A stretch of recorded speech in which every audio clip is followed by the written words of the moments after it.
नमस्कार दोस्तों, हमारे YouTube चैनल एग्जाम यात्रा पे आपका स्वागत है। जैसा कि आपको पता है कि इस समय हमारा इतिहास विषय चल रहा है। इतिहास विषय में हमने मौर्य वंश का इतिहास या मौर्यकालीन सामाजिक व्यवस्था को पढ़ लिया है, समझ लिया है। मौर्य काल के इतिहास के बारे में हमने पूरा अध्ययन कर लिया है। अब हम उसके आगे के राजवंशों का कालों का अध्ययन करेंगे, जिसमें हम देखते हैं कि जो मौर्य समाज के पतन के बाद का जो काल है उसमें कुछ राजनीतिक अस्थिरता दिखाई देती है। जो एक मौर्य साम्राज्य ने जिस एक शक्तिशाली और बृहद साम्राज्य की स्थापना की थी, उसके स्थान पर अब छोटे छोटे राज्यों ने अपने आप को स्वतंत्र घोषित कर लिया था और जो एक केंद्रीय सत्ता और मजबूत सत्ता थी मौर्य काल में, वो टूट चुकी थी और उनका स्थान छोटे छोटे राज्यों ने ग्रहण कर लिया था। तो इस प्रकार हम देखते हैं कि राजनीतिक प्रकृति के रूप में या राजनीतिक दृष्टिकोण से वह समय जो था वह अंधकार युग भी कहा जाता है। अब हम देखते हैं कि फिर से शासन को एक रूप में बांधने के लिए, एक राजनीतिक एकता स्थापित करने के लिए अपने स्तर पर शासक वर्ग या क्षेत्रीय दल प्रयास करते हैं, लेकिन अभी कोई उनमें से सफल नहीं होता है। जब मौर्य काल अपने पतन की अंतिम अवस्था में था और उसके अंतिम शासक बृहद्रथ, जो लगभग 183-84 या 85 ईस्वी पूर्व के लगभग शासन कर रहे थे, तो उसी दौर में हम देखते हैं कि उनका एक सेनापति थे पुष्यमित्र, जिसका नाम था। उन्होंने उस स्थिति का लाभ उठाकर मौर्यों के कमजोर उत्तराधिकारी की अयोग्यता का लाभ उठाकर वह एक सैनिक परेड में कह सकते हैं या सेनाओं के निरीक्षण के समय अपने शासक या अपने राजा बृहद्रथ की हत्या कर देते हैं। वह बृहद्रथ के सेनापति थे। तो जब बृहद्रथ की हत्या कर देते हैं, उसके बाद वह सेनापति की उपाधि धारण करते हैं और मौर्य काल राज्य की सत्ता पर अपना अधिकार जमा लेते हैं। और एक इसी दौरान हम देखते हैं कि एक नए वंश का अभ्युदय होता है, जिसे हम इतिहास में शुंग वंश के नाम से जानते हैं। तो लगभग 184 ईसा पूर्व या 185 ईसा पूर्व के लगभग में शुंग वंश की स्थापना होती है और इसके संस्थापक थे पुष्यमित्र शुंग, जो बृहद्रथ के सेनापति थे। बृहद्रथ कौन था? मौर्य वंश के अंतिम शासक। तो उनकी हत्या करके ये सत्ता पर आसीन होते हैं और फिर अपना शासन प्रशासन को फिर से संगठित करते हैं, सुदृढ़ करते हैं और एक नए जागरण के साथ, एक नए शक्ति के साथ फिर से पुनः वैदिक धर्म की स्थापना करते हैं। यानी कि जो वैदिक धर्म, जो हिंदू धर्म मौर्यों के काल में या उसके पहले के शासन काल में जो लगभग अपने निम्न स्तर पर था और जहाँ पर मतलब उनका जो अस्तित्व था वो लगभग नगण्य हो चुका था और मतलब अन्य कई पंथों जैसे बौद्ध धर्म ने और जैन धर्म ने अपना स्थान स्थापित कर लिया था। तो जब शुंग वंश आता है तो पुनः वैदिक धर्म का उत्थान करता है और फिर से वैदिक धर्म की स्थापना करता है। इसीलिए इस काल को वैदिक धर्म की पुनर्स्थापना का पुनर्जागरण काल भी कहा जाता है, यानी वैदिक धर्म का पुनर्जागरण काल भी कहा जाता है। राजनीतिक दृष्टि से जो यह काल था वह अंधकार युग के नाम से भी जाना जाता है। तो यहाँ पे दोनों चीजें महत्वपूर्ण है, वैदिक धर्म के पुनर्जागरण का काल और अंधकार युग राजनीतिक दृष्टि से कहा जा सकता है। तो अब हम ये देखेंगे कि ये जो शुंग वंश है, इसके जानकारी हमें कहाँ से मिलती है, क्या स्रोत है इनके, मतलब इनके बारे में विवरण जो उपलब्ध कराते हैं, किस स्तर तक वो तर्क संगत हैं, ये सारी चीज़ें हम देखेंगे कि किसी भी काल इतिहास के बारे में जानने के लिए हमें दो महत्वपूर्ण स्रोत होते हैं। एक होता है पुरातात्विक स्रोत और एक होता है साहित्यिक स्रोत। कहीं कहीं एक अन्य स्रोत के रूप में विदेशी विवरण भी जोड़ लिया जाता है, लेकिन हम यहाँ पर साहित्यिक स्रोत के अंदर ही जो स्थानीय स्रोत या मतलब अपने यहाँ के स्रोत हैं और जो विदेशी विवरण है, दोनों का अध्ययन यहाँ पे उसी स्रोत में करेंगे। तो लगभग 185 ईस्वी से 75 ईसा पूर्व तक शुंग काल माना जाता है। यह शुंग काल का अस्तित्व रहा 185 ईसा पूर्व से 75 ईसा पूर्व, कहीं कहीं पर 184 भी मिलता है। तो ध्यान देंगे। स्रोत के रूप में हम देखते हैं कि जो पुरातात्विक स्रोत हैं उसमें अयोध्या का लेख एक महत्वपूर्ण पुरातात्विक स्रोत है। तो अयोध्या साकेत जिसे प्राचीन समय में कहा जाता था, तो जो वहाँ का जो राज्यपाल थे धनदेव गोप्ता, राज्यपाल को उस समय गोप्ता कहा जाता था। तो जो गोप्ता थे वहाँ के धनदेव, उन्होंने ही इस लेख को लिखवाया था। अयोध्या के लेख को किसने लिखवाया था? धनदेव। ध्यान रखिएगा, कभी कभी प्रारंभिक परीक्षा में पूछ देता कि अयोध्या के लेख का प्रतिपादक कौन था, तो धनदेव थे। या क्या थे? राज्यपाल या गोप्ता जिसे कहा जाता था। कहाँ के? अयोध्या के। ठीक, अयोध्या के राज्यपाल या गोप्ता धनदेव, उन्हीं के द्वारा यह लेख लिखवाया गया था। फिर हम देखते हैं बेस नगर का लेख कहाँ है? मध्य प्रदेश के क्षेत्र में। तो ये जो बेस नगर है ये कहाँ है? मध्य प्रदेश के क्षेत्र में। तो यहाँ पर एक लेख खुदा हुआ है। इस लेख को हम गरुड़ स्तंभ के नाम से भी जानते हैं। इसको किसने लिखवाया था? तो एक यूनानी शासक थे एंटियालकिड्स, उनके जो राजदूत थे हेलियोडोरस, उन्होंने यहाँ पर आने के बाद भागवत धर्म को अपना लिया था और गरुड़ ध्वज की स्तंभ की स्थापना की थी। तो उस लेख से भी हमें जानकारी मिलती है। कौन थे? हेलियोडोरस। इसके प्रतिपादक, इसके लेखक हेलियोडोरस ने इस लेख को लिखवाया था। भरहुत लेख से भी हमें, जिसे भरहुत स्तूप प्रसिद्ध है, उस लेख में भी हम शुंगकालीन धार्मिक और राजनीतिक गतिविधियों के बारे में जानकारी मिलती है। मुद्राओं से भी, उस काल की जो मुद्रा थी उससे भी हमें उस काल के बारे में जानकारी मिलती है। आर्थिक क्षेत्र में, धार्मिक क्षेत्र में, हमें राजनीतिक क्षेत्र में जानकारी मिलती है। तो इसलिए मुद्रा भी उस काल के विवरण के प्रमाण में महत्वपूर्ण भूमिका निभाता है। ये मुद्राएं कहाँ से मिली हैं? कौशाम्बी, अयोध्या, मथुरा, अहिछत्र के क्षेत्रों से ये मुद्राएं हमें प्राप्त हुई हैं। तो ये हो गया पुरातात्विक स्रोत।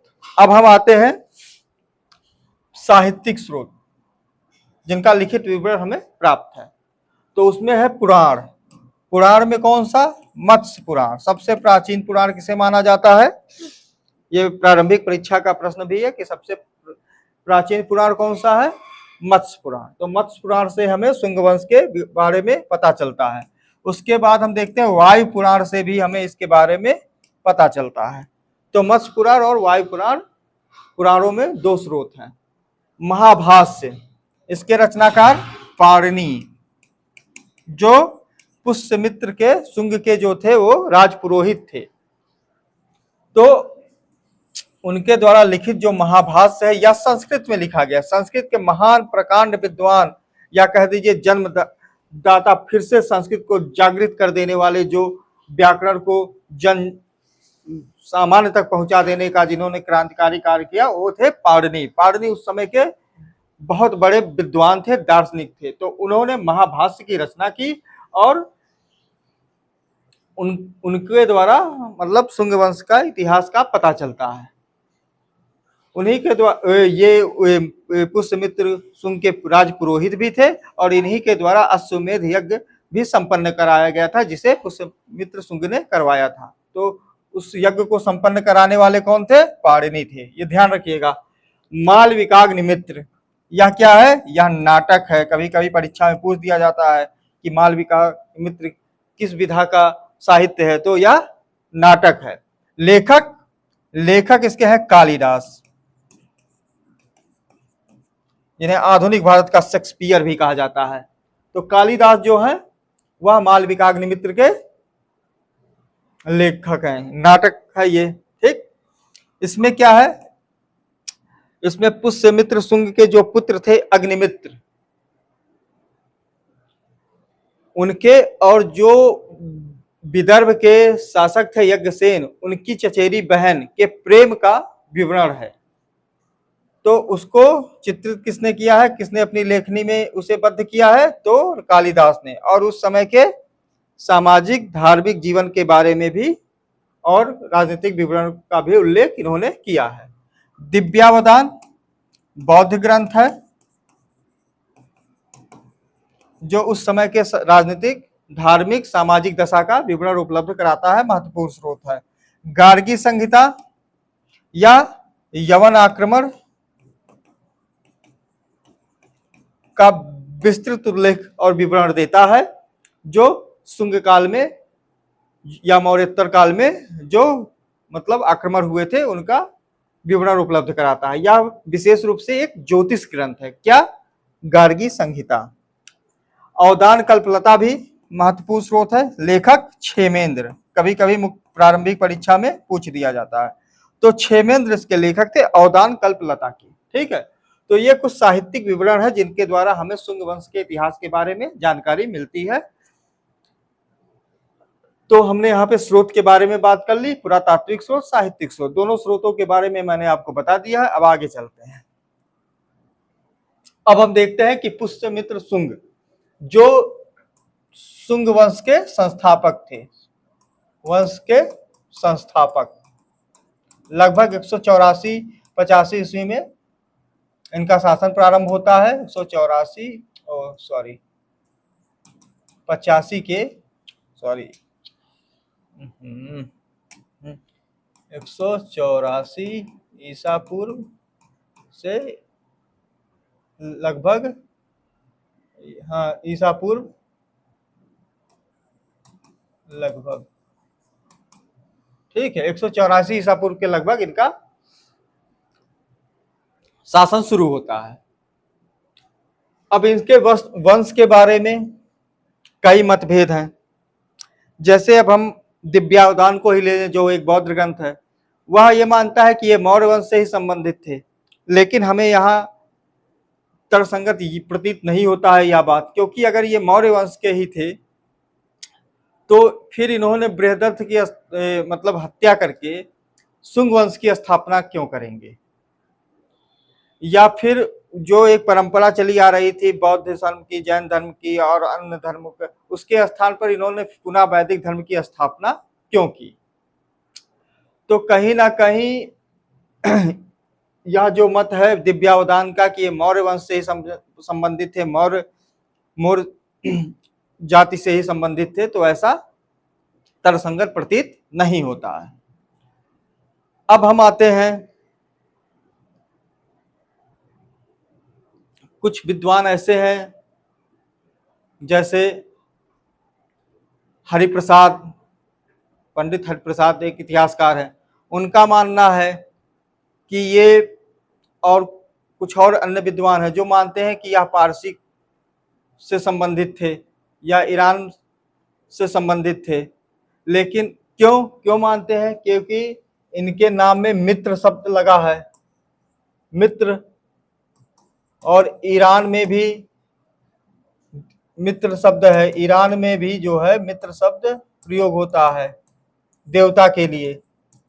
तो वहां से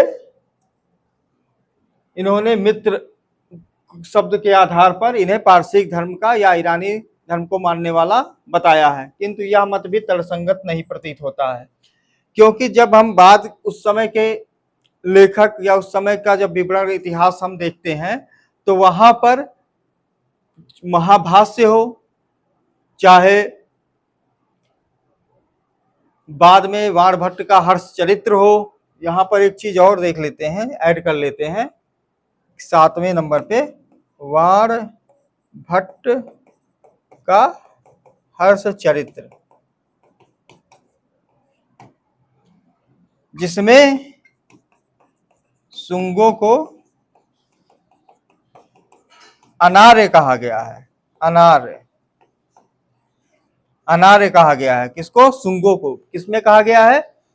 वाणभट्ट के हर्ष चरित्र में शुंगों को। ये किसके समय के लेखक हैं? ये है हर्षवर्धन के समय के, लगभग 600 ईस्वी के लगभग ये आते हैं। और इन्होंने अपना एक ग्रंथ लिखा हर्षचरित, जिसमें इन्होंने शुंग वंश को अनार्य बताया है और ब्राह्मण धर्म को मानने वाला बताया है। तो जैसे हमने बता दिया आपको कि जो महाभाष्य है,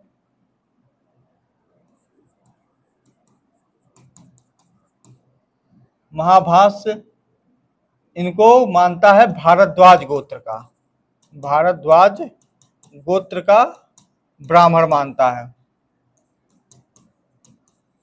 ठीक, भारद्वाज गोत्र का ब्राह्मण मानता है। और देखेंगे कि मालविकाग्निमित्र जो नाटक है, नाटक में इन्हें बैम्बिक कुल का बताया गया है। बैम्बिक कुल या काश्यप गोत्र का बताया गया है। एक इतिहासकार हुए हैं आधुनिक समय में, काशी प्रसाद जायसवाल। उनका मत है कि ये जो शुंग वंश के लोग थे या जाति के लोग थे, ये प्रारंभ में जो थे ये मौर्यों के पुरोहित हुआ करते थे।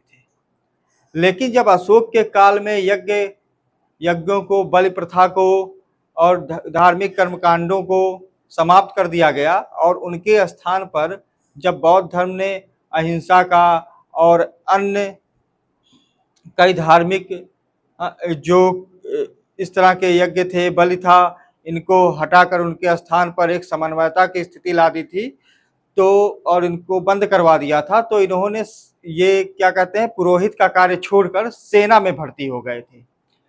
तो ये पहले क्या थे? पुरोहित थे, किसके? मौर्यों के। बाद में सेना में जब इनके ये सारे कार्य बंद हो गए, पुरोहित वाले, यज्ञ कराने के, विधि विधान कराने के, कर्मकांड कराने के, तो इन्होंने बाद में सेना में भर्ती होना ही उचित समझा और बाद में ये सैनिक बन गए।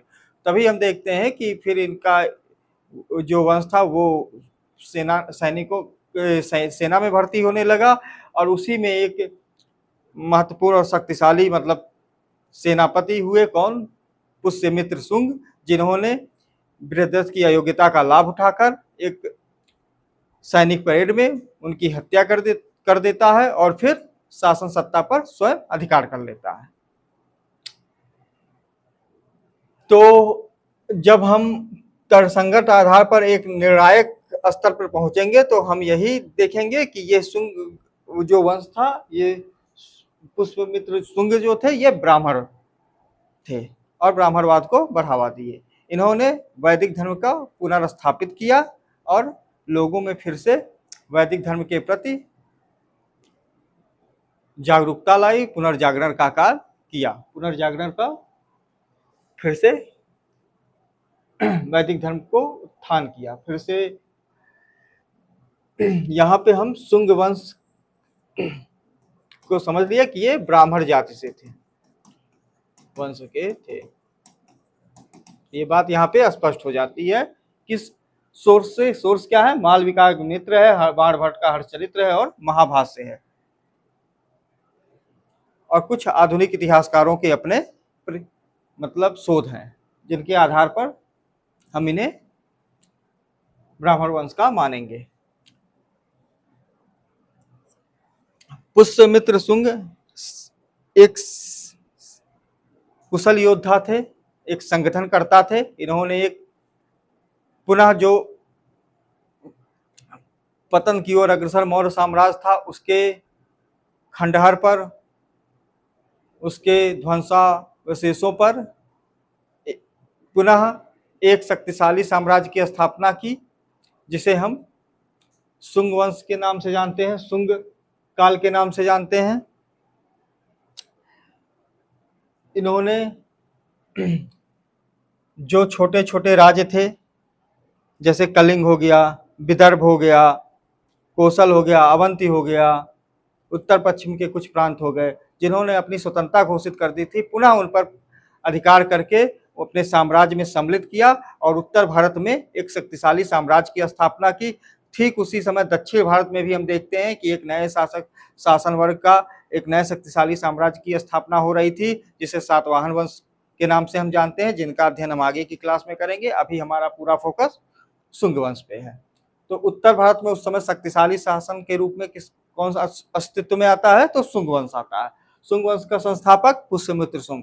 पुष्यमित्र शुंग ने किस जाति से थे, किस कुल से थे? तो ये ब्राह्मण जाति से थे। उन्होंने ब्राह्मणवाद की फिर से स्थापना की, फिर पुनः वैदिक धर्म को पुनर्जागृत किया। और इनकी उपलब्धियों के बारे में जब हम देखेंगे तो इन्होंने विदर्भ का युद्ध, इनके समय की एक महत्वपूर्ण घटना है। विदर्भ कहाँ है? आधुनिक महाराष्ट्र का क्षेत्र है, आधुनिक महाराष्ट्र का क्षेत्र है। विदर्भ युद्ध में हम देखते हैं कि उस समय विदर्भ के शासक थे यज्ञसेन। तो यज्ञसेन जो थे वो पहले क्या थे? मौर्य शासन के अधीन थे, लेकिन जब मौर्यों का पतन होता है तो उन्हें ये अपनी स्वतंत्रता घोषित कर देते हैं। इसीलिए इनको शुंगों का स्वाभाविक शत्रु भी कहा जाता है। तो यज्ञसेन जब मौर्य शासन अपने पतन की अवस्था में था तो उस समय साम्राज्य दो गुटों में चलता था। एक ग्रुप जो था वो मंत्री या अमात्य का ग्रुप होता था, मतलब गुट होता था, और दूसरा जो था वो सेनापतियों का ग्रुप होता था। तो ये जो यज्ञसेन थे ये मंत्री गुट से बने हुए थे। तो स्वाभाविक सी बात है कि सेनापति गुट इनका विरोध करेगा। तो पुष्यमित्र सेनापति थे, जब वो राजा बनते हैं तो उनसे और यज्ञसेन के टकराव हो जाता है यज्ञसेन के बीच में। इस टकराव की स्थिति में अंततः हम देखेंगे कि पुष्यमित्र शुंग जो है ये यज्ञसेन पर विजय प्राप्त करते हैं, और इस विजय में के पश्चात वह विदर्भ को अपने राज्य में मिला लेते हैं। अभी आप सोचेंगे युद्ध का कारण, ऐसे तो कोई आक्रमण कर नहीं देगा। तो उन्होंने एक मुद्दा उस समय था कि यज्ञसेन का एक चचेरा भाई था जिसका नाम था माधवराव। माधवराव पुष्यमित्र शुंग के जो बेटे थे अग्निमित्र, उनका मित्र था वह। तो माधवराव अपने मित्र अग्निमित्र से मिलने आ रहे थे। जब यह सूचना यज्ञसेन को मिलती है तो यज्ञसेन उन्हें रास्ते से ही अपहरण करके अपने कैद खाने में बंद करवा देता है। यह संदेश जब यज्ञसेन के पास अग्निमित्र के पास पहुंचता है तो वह संदेश भिजवाते हैं, क्योंकि उस समय अग्निमित्र जो थे वो विदिशा के राज्यपाल थे।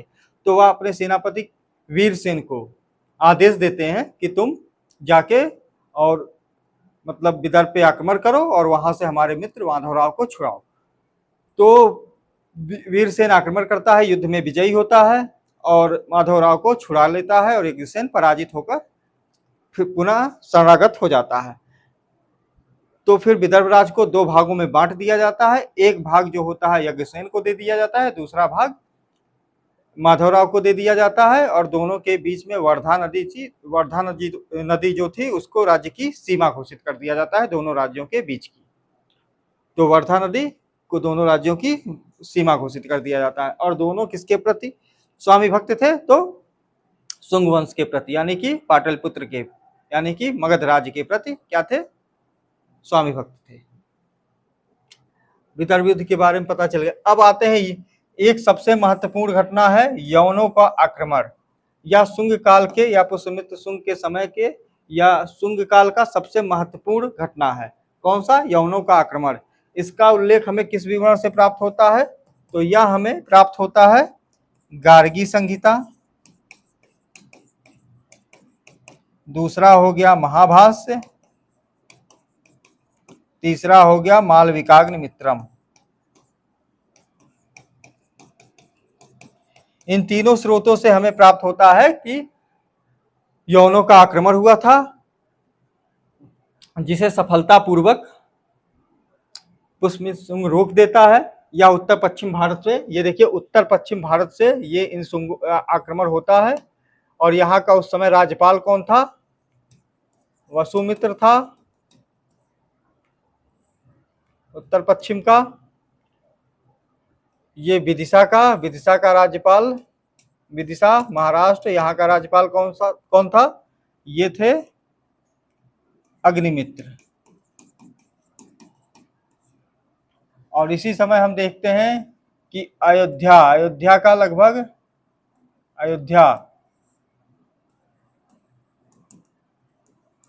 उस समय कौन था? धनदेव। तो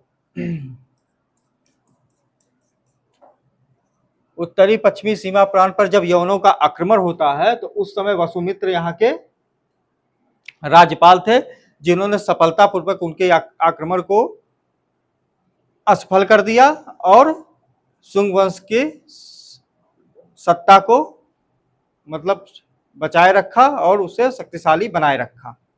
तो हम देखते हैं कि जो यवनों का आक्रमण था वो पूरी तरह से असफल था और शुंग वंश की सत्ता मजबूत और सुदृढ़ बनी हुई थी। तो जो इनके समय में आक्रमण हुआ था पुष्यमित्र शुंग के समय में, वह पूरी तरह से असफल रहा। यह पुष्यमित्र शुंग की एक महत्वपूर्ण उपलब्धि है। शासक के बारे में कि उस समय कौन आक्रमण किसने किया था, इसके बारे में मतभेद है। कुछ मानते हैं कि ये आक्रमण दमित्र प्रथम ने किया था, कुछ मानते हैं कि मिनांडर ने किया था।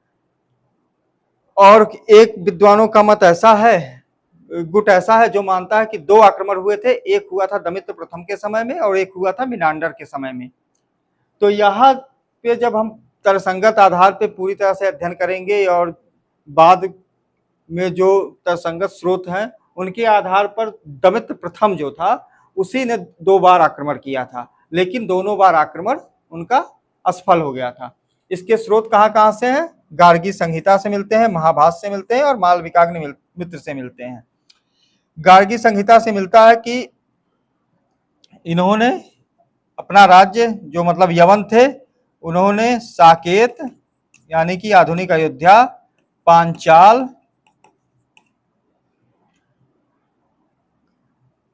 मथुरा तक पहुंच गए थे। लेकिन पुष्यमित्र शुंग और वसुमित्र के समय में ये मतलब भगा दिए गए और फिर कई शताब्दियों तक, कई वर्षों तक इनकी पुनः हिम्मत नहीं हुई कि पुनः भारत पर ये आक्रमण कर सके। तो गार्गी संहिता, महाभाष्य और मालविकाग्निमित्र से यवन आक्रमण का हमें उल्लेख मिलता है। ये यवन आक्रमण में अंततः विजय पुष्यमित्र शुंग की होती है और इन्होंने यवनों पर विजय प्राप्त कर उन्हें साम्राज्य से खदेड़ दिया। इसलिए उनका साम्राज्य लगभग उत्तर पश्चिम के तटवर्ती क्षेत्रों तक ही लगभग सीमित रह गया। पुष्यमित्र शुंग के समय में जो अश्वमेध यज्ञ होता है वह इसी विजय के उपलक्ष्य में होता है। 2 अश्वमेध यज्ञ का उल्लेख है। तो पहला माना जाता है कि जब उन्होंने मगध की सत्ता पर या मतलब मौर्य वंश के पतन के बाद सत्ता पर अधिकार कर लिया, उस समय एक अश्वमेध यज्ञ करवाया था। और दूसरी बार जब उन्होंने यवनों के आक्रमण को असफल कर दिया था तब किया था। यवनों से युद्ध क्यों हुआ, इसके पीछे भी कारण ये है कि अश्वमेध यज्ञ जब उन्होंने किया था तो उस समय उन्होंने अपना घोड़ा छोड़ दिया था। तो उस समय होता क्या था कि घोड़े छोड़ दिए जाते थे और जब किसी अन्य राज्य के द्वारा उन घोड़ों को पकड़ लिया जाता था तो फिर उस राज्य पर अधिक आक्रमण करके उसे शरणागत किया जाता था और अपनी शक्ति का प्रदर्शन किया जाता था। तो यह जो यज्ञ होता था वह शक्ति प्रदर्शन और साम्राज्य विस्तार के लिए होता था। लोगों अन्य क्षेत्रवर्ती जो शासक वर्ग थे या राज्य थे उनको अपनी अधीनता स्वीकार कराने के लिए किया जाता था। तो सिंध नदी के किनारे जब यवनों ने इनको घोड़ों को पकड़ लिया तो फिर वसुमित्र को आदेश मिला। वसुमित्र वहां का राज्यपाल था, उसने यवनों पर आक्रमण किया और आक्रमण में सफलता हासिल की और पुनः उन्हें खदेड़ कर अपने साम्राज्य सीमा प्रांत से बाहर कर दिया। तो हम देखते हैं कि पूरी तरह से बाह्य आक्रमण से, विदेशी आक्रमण से इन्होंने उत्तर भारत की रक्षा की और अपने साम्राज्य को शक्तिशाली और मजबूत बनाए रखा। या इनकी एक महत्वपूर्ण उपलब्धि है, जिसे इनके आलोचकों ने भी इसकी भूरि-भूरि प्रशंसा की है।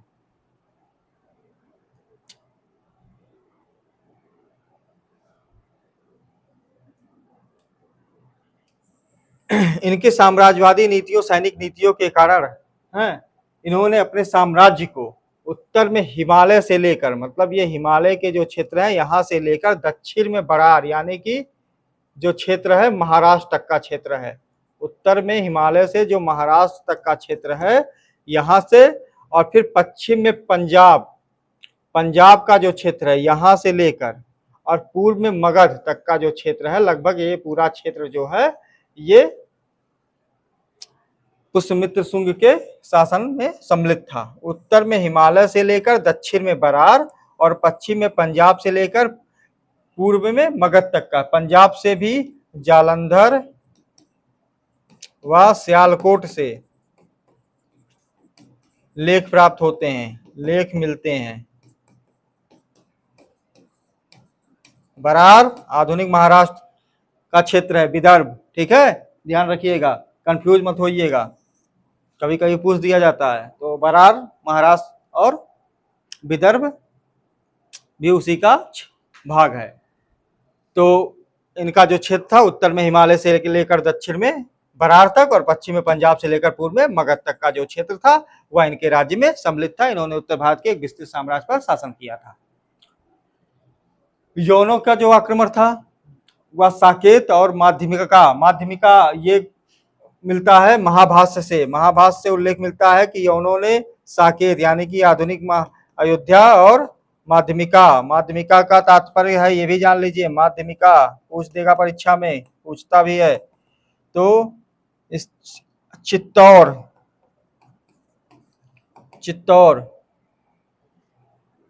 तो माध्यमिका को चित्तौर कहा गया। चित्तौर, आधुनिक चित्तौर का जो क्षेत्र था वही माध्यमिका था। यहाँ पर यवनों ने आक्रमण किया था, लेकिन यहाँ से उन्हें भगा दिया गया था, यह आक्रमण असफल हुआ था। तो हम देखते हैं कि पुष्यमित्र शुंग एक योग्य शासक था। वह सिर्फ एक योद्धा ही नहीं था बल्कि कुशल प्रशासक भी था। उसने अपने साम्राज्य को अपने पुत्रों में बांट दिया था और सुदृढ़ता पूर्वक वहां से शासन करता था। इसने उत्तर पश्चिम के प्रांत पर वसुमित्र को बैठाया था। अयोध्या में जो साकेत का क्षेत्र है वहां पर इसने धनदेव को राज्यपाल घोषित किया था। और हम देखते हैं कि अग्निमित्र जो इस मतलब विदिशा पर राज्य करता था। नर्मदा तटीय क्षेत्र पर भी लगभग इसने अपने एक राज्यपाल को बैठाया हुआ था।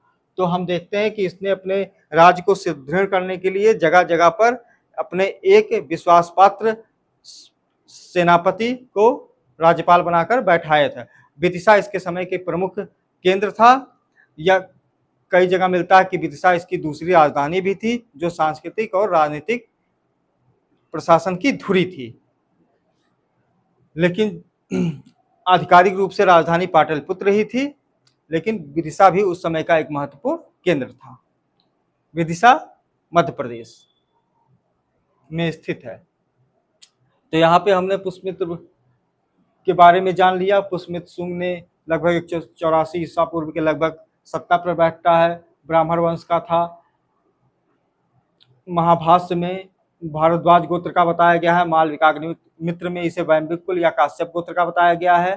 ठीक है, इसके समय की महत्वपूर्ण उपलब्धियां क्या हैं? विदर्भ युद्ध है और यवनों का आक्रमण है। इसने विदर्भ युद्ध में यज्ञसेन को पराजित कर विदर्भ को अपने राज्य में मिला लिया था और यवनों पर आक्रमण करके उनको अपने भारत से खदेड़ कर एक लगभग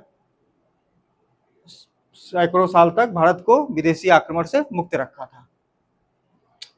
और उसने अपने साम्राज्य को पुनः, जो मौर्य साम्राज्य अपने पतन के कारण छोटे छोटे भागों में बट गया था, केंद्रीय सत्ता कमजोर पड़ गई थी, एक राजनीतिक अस्थिरता आ गई थी, जिसके कारण इसे अंधकार युग भी कहा जाने लगा था।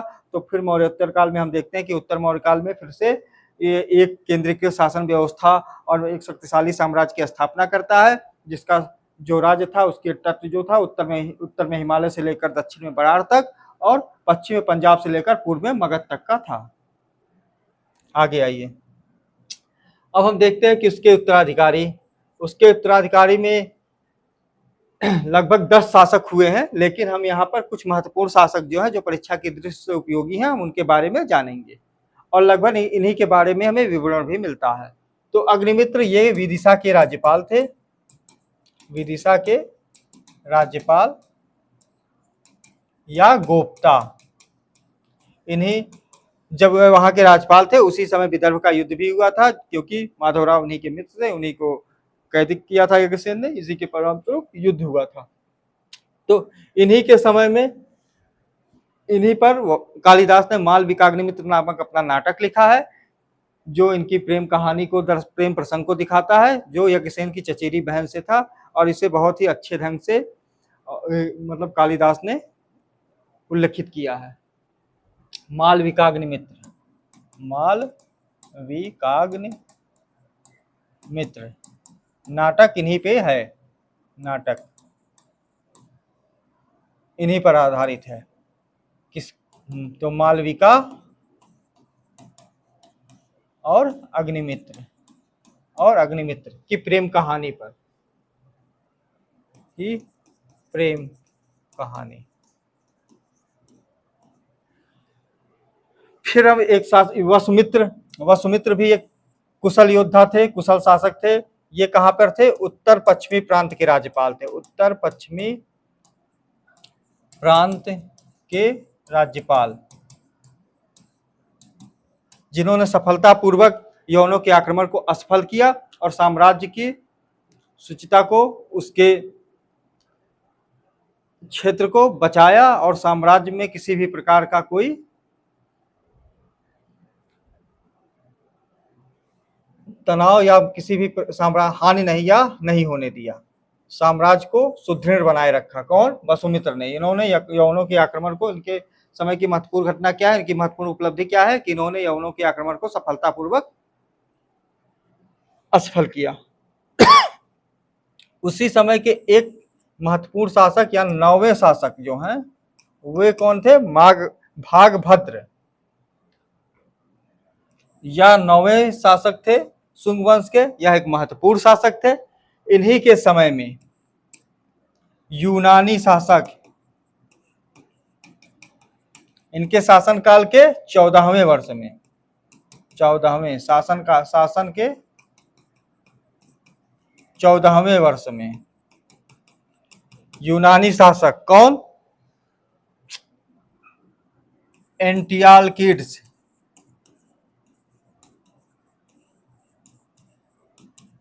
ने अपने राजदूत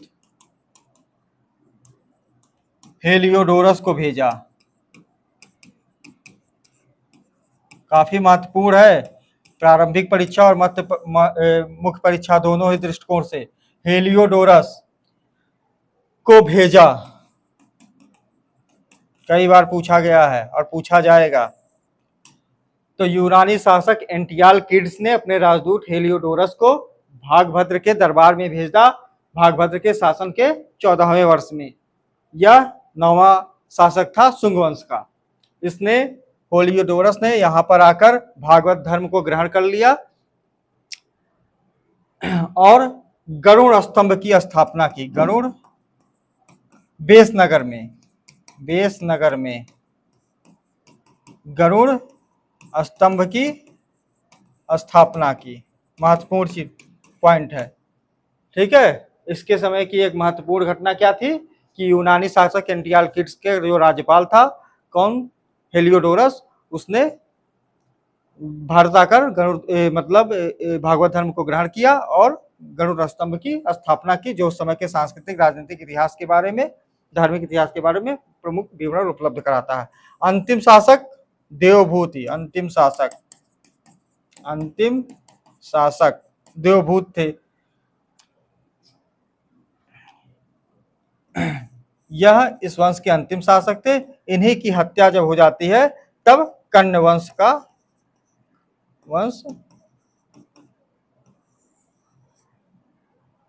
का शासन आता है, का शासन स्थापित होता है। लगभग 75 ईसा पूर्व में देवभूत की हत्या होती है। शुंग वंश का पतन हो जाता है और उसके स्थान पर कण्व वंश का शासन स्थापित होता है। कण्व वंश भी ब्राह्मण वंश से ही संबंधित था। तो उत्तराधिकारी के बारे में हमने जान लिया। अग्निमित्र, इनके समय की महत्वपूर्ण घटना, विदिशा के राज्यपाल थे। विदर्भ घटना इनके समय में हुई थी और उसका सफलतापूर्वक इन्होंने उस आक्रमण को सफल किया और विदर्भ को सफलतापूर्वक अपने साम्राज्य में मिलाया। उन्हीं के जीवन पर या उन्हीं के प्रेम के ऊपर मालविका अग्निमित्र नाटक कालिदास ने लिखा है। वसुमित्र उत्तर पश्चिमी प्रांत के राज्यपाल थे। इन्होंने यवनों के आक्रमण को असफल किया। भागभद्र जो थे, उन्हीं के समय में यूनानी शासक एंटियाल कीट्स ने अपने राजदूत हेलियोडोरस को भेजा था, जिसने भागवत धर्म अपनाकर गरुड़ ध्वज स्तंभ की स्थापना की थी। देवभूति अंतिम शासक थे। इन्हीं के बाद शुंग वंश का पतन हो जाता है। तो ये हुआ उस शुंग वंश के वंश और राजनीतिक इतिहास का विवरण।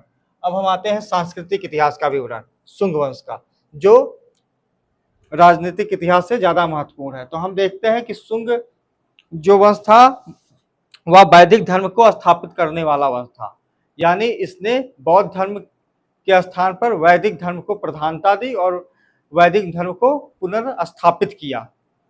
लेकिन इसका तात्पर्य यह नहीं है कि उसने अन्य धर्मों की उपेक्षा की या अन्य धर्मों को हानि पहुंचाया।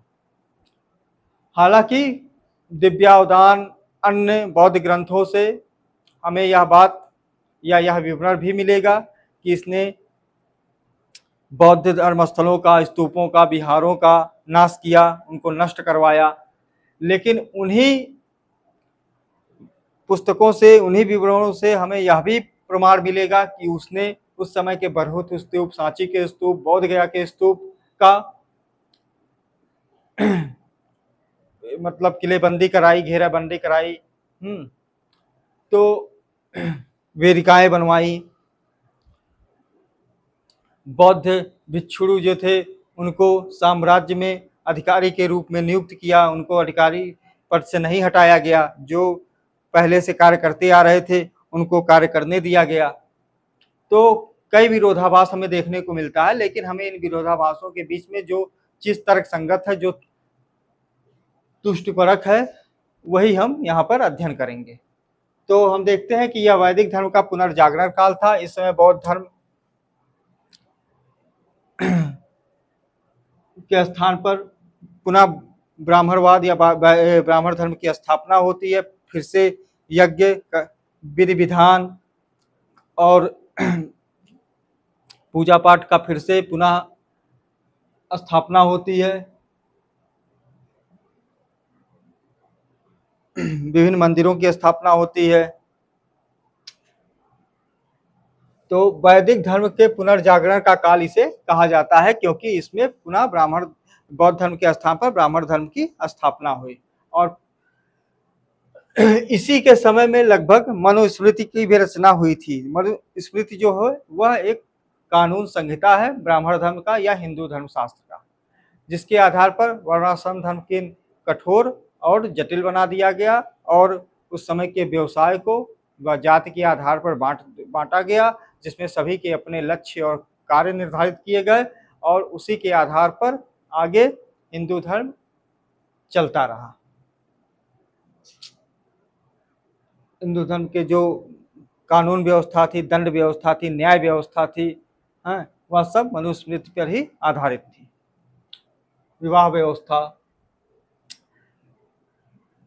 वर्णाश्रम व्यवस्था जो थी धर्म व जात पर आधारित थी, यानी कि कठोर हो गया था और ब्राह्मण धर्म की श्रेष्ठता स्थापित हो गई थी। अन्य वर्णों को अपने अपने व्यवसाय निर्धारित हो गए थे, अपने अपने कार्य निर्धारित हो गए थे।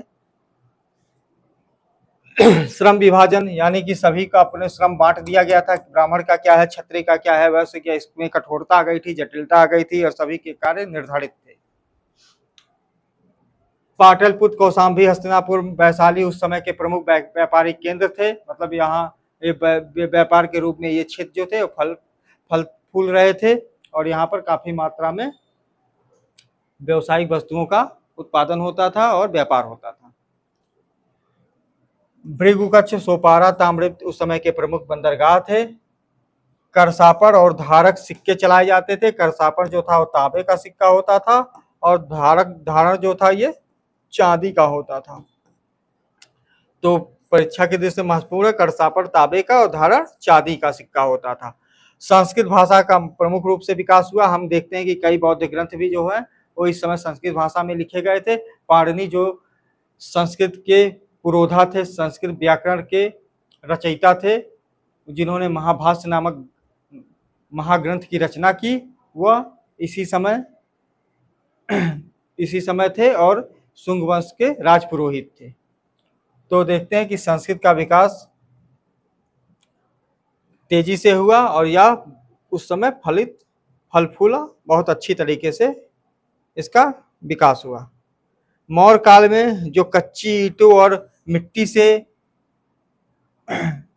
स्तूप बनाए गए थे या जो स्तूपों की वेदिकाएं और कटघरे बनाए गए थे, शुंग काल में हम देखते हैं कि वो खिड़कियां और वो जो कोष्ठागार थे वो कटघरे थे वो पाषाण में बदल गया, पाषाण से निर्मित किए गए। तो यह एक महत्वपूर्ण कार्य था कि लकड़ी के स्थान पर पाषाण का प्रयोग किया जाने लगा स्तूपों में।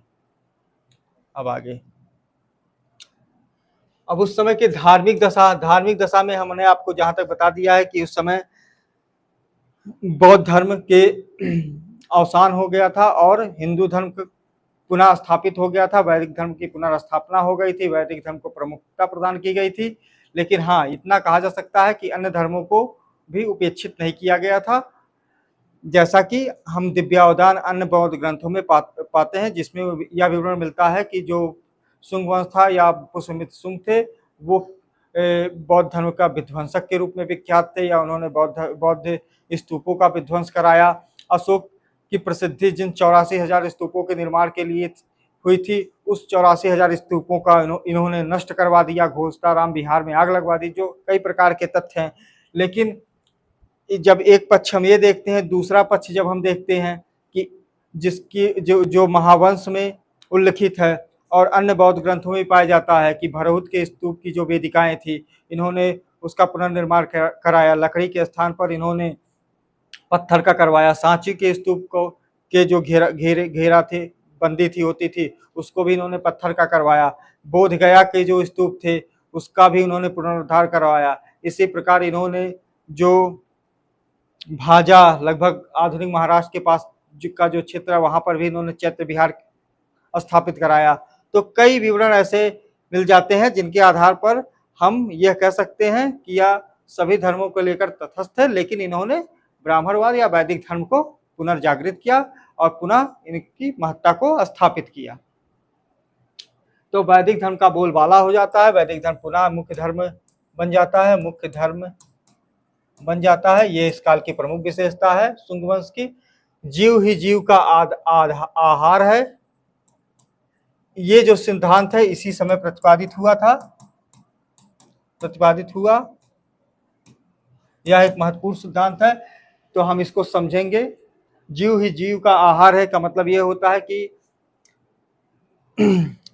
जीव दो प्रकार के होते हैं, एक चेतन होता है, एक जड़ चेतन होता है। चेतन है जिसकी इंद्रियां सक्रिय होती हैं, जिसे आभास होता है, जिसके भूख का, प्यास का, चल सकता है, बोल सकता है, अपनी इच्छाएं व्यक्त कर सकता है। एक होता है जड़ चेतन, जैसे वृक्ष, अनाज, इनका क्या है, इनमें भी जीव होते हैं, फसल जीव होते हैं, लेकिन ये अपनी भावनाओं को अपने इंद्रियों के द्वारा व्यक्त नहीं कर सकते हैं, अपनी इच्छाओं को नहीं बता सकते हैं। जैसे कि जो मनुष्य है या अपने बात को कह सकता है, बोल सकता है, बता सकता है, अपने संवेदना को, दुख को बता सकता है, लेकिन जो बीज है, मतलब पेड़ पर वृक्ष है, यह नहीं बता सकते हैं। जैसे एक बीज को में चेतना कैसे होती है, लेकिन वह चेतना जड़ है। एक बीज को जब जमीन में डाला जाता है तो उसमें से अंकुरित होता है, निकलता है, वह एक पौधे के रूप में आता है, फिर धीरे धीरे एक वृक्ष का रूप धारण कर लेता है। तो इससे पता चलता है कि वह अभी एक, उसमें भी चेतना है, लेकिन वह चेतना किस रूप में है, जड़ रूप में है। वह अपने चेतना को नहीं बयां कर सकता। देखते हैं कि दोनों एक दूसरे पर मतलब आधारित हैं। जैसे हम वृक्ष को निकालते हैं, उस वृक्ष से हमें फल मिलता है, या फसल बोते हैं तो उनसे हमें अनाज मिलता है, हम उनको खाते हैं। वो हम पे आधारित है कि हम बोएंगे तभी वो लेंगे, और हम जब उन्हें खाएंगे तो हम जीवित रहेंगे। दोनों एक दूसरे के पूरक हैं। तो यहाँ पे इस सिद्धांत का भी विकास होता है। तो एक महत्वपूर्ण सिद्धांत है उस समय का। मथुरा के समीप एक बहुत ही महत्वपूर्ण है, प्रारंभिक परीक्षा की दृष्टि से पूछा जाता है कि मोरा नामक स्थान से प्रथम शताब्दी ईसा का एक लेख प्राप्त हुआ है शुंग वंश काल में, जिसमें तोसा नामक स्त्री द्वारा संकर्षण, वासुदेव, प्रद्युम्न, सांब, अनिरुद्ध की मूर्तियां स्थापित की गई हैं। तो यह महत्वपूर्ण है। लकड़ी की जगह पत्थर की घेराबंदी व खिड़कियां, भाजा या भुज चैत्य विहार, अजंता में चैत्य गृह संख्या 9, सांची स्तूप, कटघरा, अमरावती स्तूप का निर्माण भी हुआ है। तो हम देखते हैं कि जो शुंग काल का राजनीतिक या सामाजिक, धार्मिक या जो आर्थिक दशा थी वह बहुत ही सुदृढ़ थी। मौर्य वंश के पतन के पश्चात जो शुंग वंश जब आया तो उसने साम्राज्य को पुनः सुदृढ़ किया। उसकी आर्थिक दशा में सुदृढ़ता आई, धार्मिक दशा में भी सुदृढ़ता आई। धार्मिक दशा में उसने पुनः वैदिक धर्म की स्थापना की और वैदिक धर्म के साथ साथ अन्य धर्मों का भी उसने उपेक्षा नहीं की। एक सहिष्णुता, समन्वयता की भावना बनी रही। मनुस्मृति इस काल की प्रमुख रचना है। इस समय के प्रमुख आचार्य राजपुरोहित पतंजलि थे, उनके बारे में भी थोड़ा सा हम जान लेते हैं। वह संस्कृत के एक प्रकांड विद्वान थे। उन्होंने महाभाष्य नामक ग्रंथ की रचना की थी जो संस्कृत व्याकरण पर आधारित है और इनका जो जन्म हुआ था वह लगभग मध्य प्रदेश के समीप उज्जैन और के आसपास गोनार्द नामक क्षेत्र में हुआ था। यह आपके असिस्टेंट प्रोफेसर परीक्षा में भी हाल ही में पूछा गया है। तो गोनार्द मतलब पतंजलि का जन्म गोनार्ड नामक स्थान कहाँ है? मध्य प्रदेश में हुआ था। तो ये सारी चीजें हैं। तो आज हम शुंग वंश के इतिहास के बारे में जो महत्वपूर्ण तथ्य थे, चाहे प्रारंभिक परीक्षा की दृष्टि से हो चाहे मुख्य परीक्षा की दृष्टि से, हम जान गए हैं। अब आगे के अध्याय में हम सातवाहन वंश के बारे में और कुछ विदेशी आक्रमणकारी जो भारत में आ गए थे उनके बारे में पढ़ेंगे, जानेंगे। शुंग वंश के बारे में एक महत्वपूर्ण तथ्य यह भी है कि इस समय जो था उस समय मिश्रित जातियों का उदय हुआ और जो विदेशी जाति भी समाज जो भारत में आए उनका भी भारतीय समाज में एकीकरण हो गया था। यह इस समय की एक महत्वपूर्ण घटना है कि मिश्रित जातियों का उदय और विदेशी लोगों का भी समाज में एकीकरण। तो कुल मिला के आज हम यहीं पे समाप्त करते हैं। अब आगे कल। ठीक है, नमस्कार।